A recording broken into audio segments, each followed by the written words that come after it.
They say marriage is a journey. That once the drums stop and the rice is swept away, that's when the real work begins. I used to laugh at that. I thought love was enough. But now, when young women come to me eyes full of excitement and fingers heavy with engagement rings, I smile, but I always tell them one thing. Be careful of the gifts people bring into your new home. Let me tell you why. My name is Efe. And years ago, I married the love of my life, Osas. A kind man. Gentle spirit. We were best friends before anything else. Our wedding was beautiful, the whole town turned up. Music, laughter, dancing that lasted till the sky blushed at dawn. Among the guests was my mother's older sister, Auntie Jennifer. She wore white lace and red lipstick, and her smile was stretched just a little too wide. You see, Auntie Jennifer was known for being generous. Church elder. Big in women's fellowship. Always giving. Always praying. But the old people in our family, they never said her name without crossing themselves. My grandmother called her one who gives with the right hand and takes with the left. At the wedding, she gave us a gift wrapped in thick red fabric. A carved wooden sculpture of a man and woman locked in an embrace. Their faces were smiling, but their eyes were hollow. She told us to place it beside our bed. For love, she said. I should have known.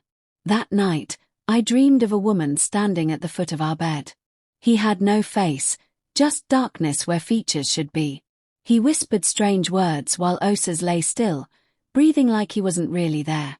When I woke up, my arms were scratched. Osas said I did it to myself. Days passed. Then weeks. Our love started to rot. We argued over nothing. Osas grew cold. He barely looked at me.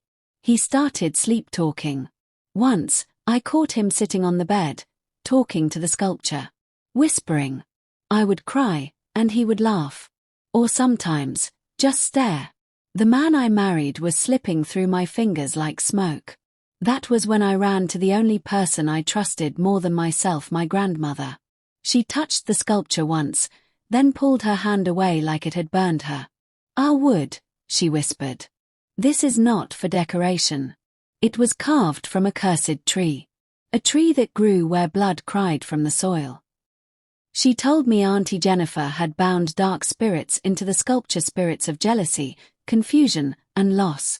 She envied my happiness, hated that I had what she never could keep, love that was real. Grandma said I had two choices. Break the sculpture and risk those spirits turning on me. Or leave it, and let my marriage die. I didn't wait. That night, under the moon, I built a fire from 3 sacred herbs Grandma gave me. I threw the sculpture in. It screamed.